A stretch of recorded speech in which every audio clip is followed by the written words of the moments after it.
So I played the Lies of P demo, and I think we might be in store for something special. Before diving too deep into this, it's important to know that I'm a sucker for Souls-like games, even the ones people think miss the mark. If it's trying to emulate the From formula in some way, I tend to find something to like about it. Like Thymesia. Overall, I had a good time with that game, even with some of the more glaring issues. Or Steel Rising. Yeah, Steel Rising. Actually, no, we're not going to talk about Steel Rising. Actually, that's going to be kind of unavoidable, isn't it? I feel like both Steel Rising and Lies of P were announced around the same time, and both showed us Souls-like gameplay based around the idea of fighting automatons. The biggest difference was the settings, one being the French Revolution and the other being, well, Pinocchio.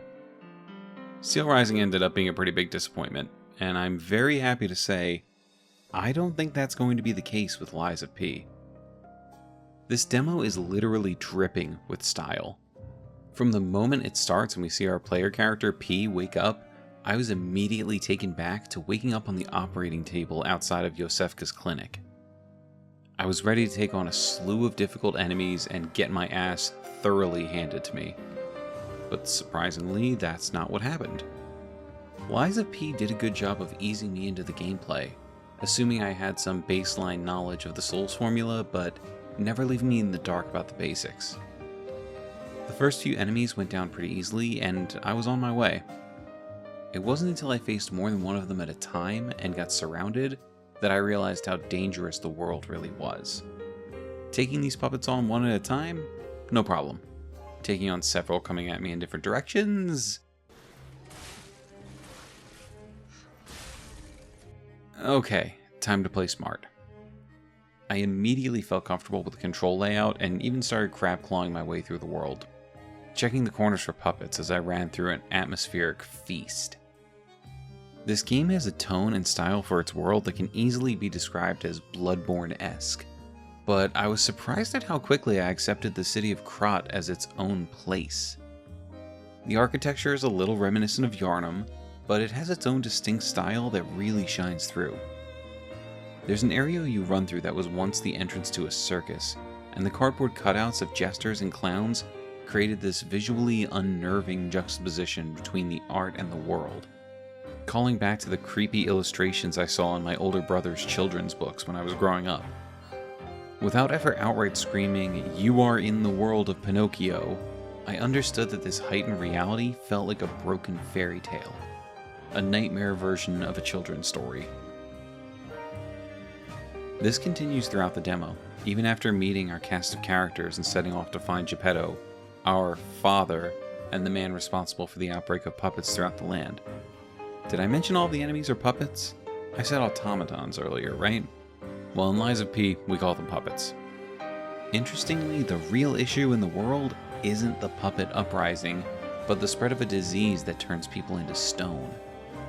We don't learn too much about it during the demo, but we pick up documents and letters from the citizens of the city outlining how people have gotten sick, and many were sent to designated sick areas.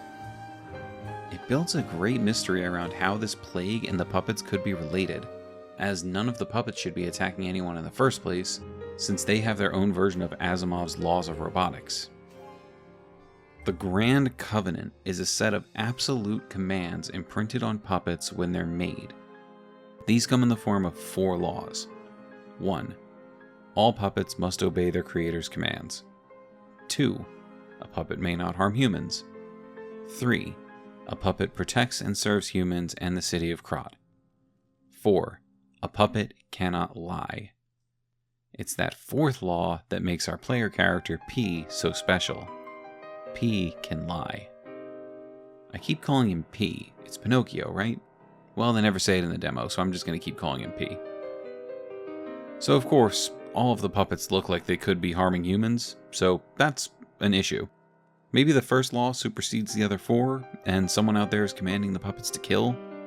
Then again, we don't actually see any puppets killing people in this demo, so who knows what's really going on. All I know is I'm excited to find out. When it comes to the gameplay in Lies of P, it really is a love letter to FromSoft games.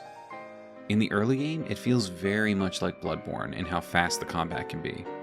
You have various weapons to choose from, ranging from light to heavy, each with its own combat style, so you can choose the one that best suits how you want to play. You can even mix and match weapon parts for different stats. On top of that, each weapon has its own special attacks called Fable Arts that can be utilized with the help of this game's magic meter, the name of which eludes me at the moment, and I don't feel like looking it up. You can even block incoming damage slightly and heal by attacking after a block, and if you block at the very last second, you'll take no damage while breaking the enemy's weapon. Along with regular weapons, blocks, and abilities, we also get to utilize Legion arms, which fall somewhere between Devil May Cry 5 and Sekiro in terms of gameplay. Each arm offers a different ability, with the demo letting us try out a strong punch and a spear that pulls enemies towards us. All of these elements together certainly encourage an aggressive playstyle, but the further I got in the demo, the more I seemed to be getting torn to shreds by new enemy variations. Suddenly, the fun of the Bloodborne playstyle started to feel unpolished and, frankly, unfairly difficult. It was at this point that I realized that the game was no longer allowing me to level up when I visited Stargazers, Liza P's version of the bonfire. I decided to muscle through, play it safe, and slowly made my way through Krot, until I reached the final boss of the demo, who tore me limb from limb over and over again. Frustration began to set in, and I found myself wondering if I encountered some kind of glitch with my inability to level up, or maybe I reached max level for the demo. The game didn't say anything about that, but I was pretty confused. Either way, I had to do something differently. That's when I realized that Liza P's combat is actually closer to Sekiro than it is to Bloodborne. By getting the timing of the perfect blocks down, I was able to make a lot of progress against this boss. But still, I kept coming up short after the halfway point. I decided to go back to the game's hub and see if I could upgrade my weapon for a little extra damage. Once there, I talked to this game's version of the Firekeeper, the Blue Fairy Sophia, where she promptly asked me if I would like to level up. What? At no point did the game tell me that I would no longer be leveling up at Stargazers and would instead need to visit the hub world. Maybe I got a little too used to Elden Ring letting me level up at every site of grace. That could be on me, but a heads up would have been great. That said, once I dumped 8 more levels into P, the fight was much better. Still properly intense, but also felt fair and balanced. All in all, I can say my time with Liza P was interesting. The gameplay and mechanics at this early stage didn't quite feel on par with a FromSoft game, but I can absolutely see how they'll improve as the game goes on. Except for that dodge. That dodge is very sluggish, does not feel good. That aside, it's fair to say that Liza P is shaping up to be one of my favorite Souls-like titles, due in part to its gameplay, but mostly because of its story and atmosphere. I want to know more about Ergo, the mysterious power that made the city of Krot so rich, and that allows P to level up. What's Geppetto's deal? Who is the Blue Fairy? Why can P lie, and how will the lie mechanic affect the story of the game and various endings? I really can't wait for more of this game, and I'll probably be playing the demo a few more times before release, so I'm ready for day one.